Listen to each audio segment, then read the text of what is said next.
mélange les univers de Mad Max, Game of Thrones et Cyberpunk, tu obtiens le comics Lazarus.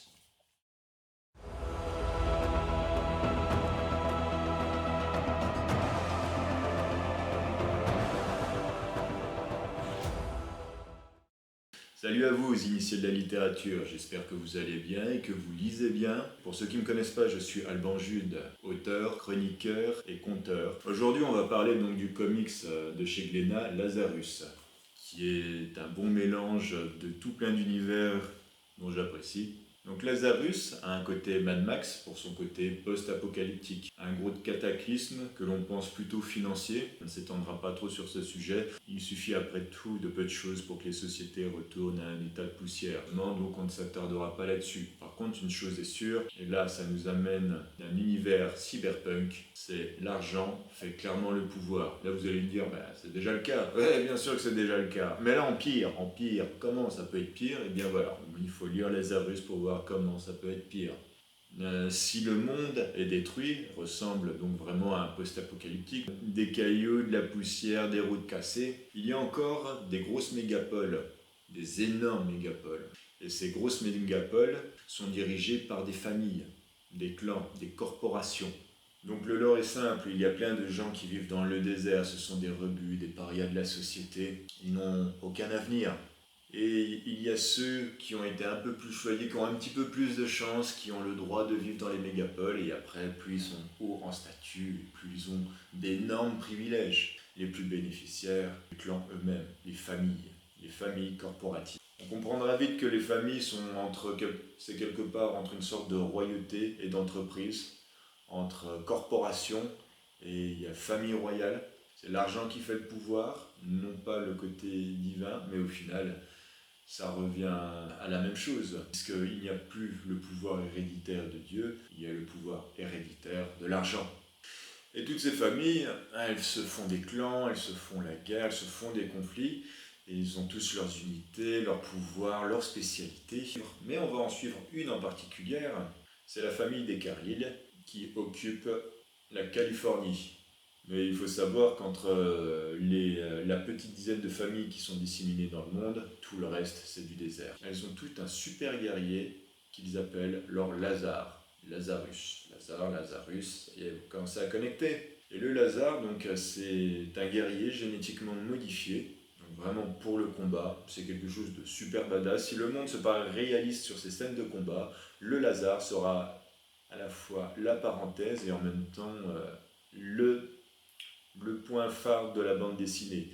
C'est le guerrier à la Matrix qui saute dans tous les sens, qui peut utiliser des sabres, des pistolets, il court sur les murs. Non seulement on va suivre la famille Carlyle, mais en fait on va suivre plus précisément son Lazare, qui est une femme forever Carlyle. On va apprendre l'histoire de cette femme super badass, plus badass que Lara Croft, mais pour que l'histoire soit vraiment accrocheuse, ils lui mettront une véritable psychologie intéressante.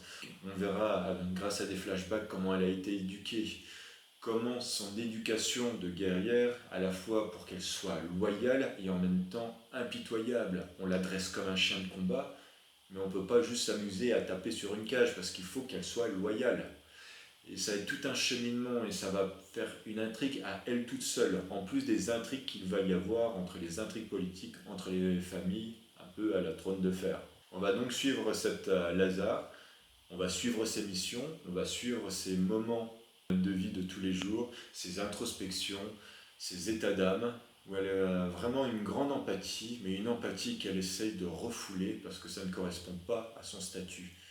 Enfin, voilà, c'est un être à la fois guerrier et de sensibilité. On se rendra compte que tous les Lazars ne sont pas pareils parce que tous les Lazars, selon les familles et les spécialités, ont eu des éducations différentes. Et ça, c'est vraiment le truc de la bande dessinée. Le lien même que les Lazars entre eux, ils sont à la fois uniques, donc ils sont à la fois uniques, les champions de leur famille, et donc lorsqu'ils se rencontrent, ils ont ce petit truc à la fois de sensibilité entre eux, presque comme s'ils s'appréciaient et se respectaient, et en même temps ils savent qu'ils ont en face d'eux leur plus grand rival.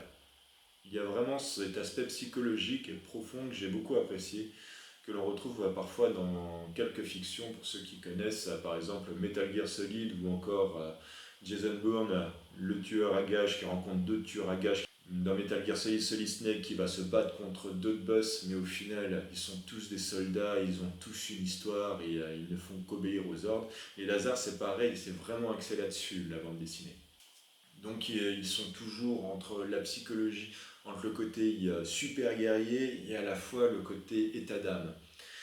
Et qui plus est, les familles, parfois, si elles envoient sans scrupule leur Lazare en mission, leur dame sur le jeu d'échecs, parfois un désaccord entre deux familles, au lieu de se faire de la guerre, ils se font des duels de Lazare, un peu comme des duels juridiques.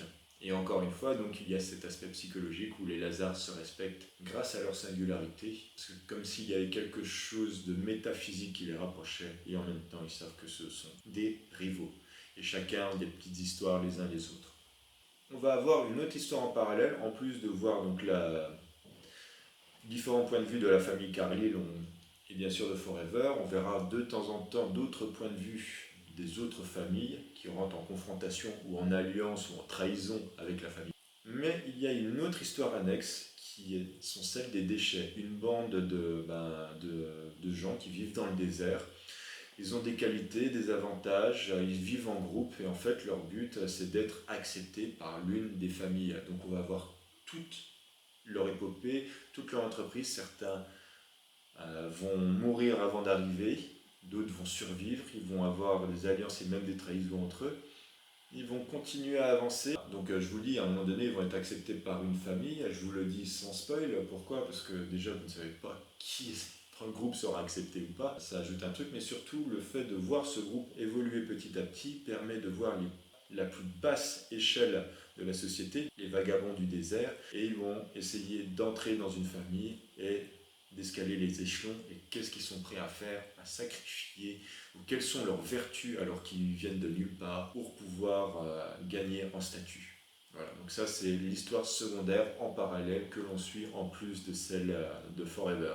Voilà, donc j'espère que ce résumé vous aura plu. Donc Lazarus qui est en 8 tomes, série terminée. Il faut savoir qu'au début ça a été, j'avais dit que c'était Glénat qui les avait repris. Mais ils ont arrêté en cours de route. Dans certains comics, on dirait que c'est presque une tradition, on commence des collections, et puis en fait, Glénat a arrêté, je crois, de faire complètement des comics.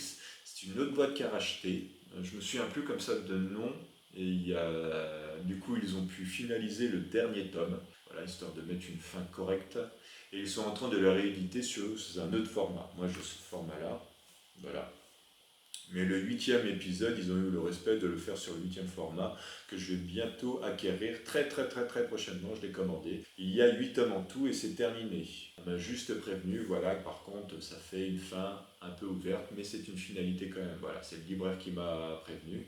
En tout cas, c'est un super comics que je vous recommande pour ceux qui aiment l'action, la psychologie, les jeux de pouvoir dans un monde post-apocalyptique et une petite ambiance cyberpunk.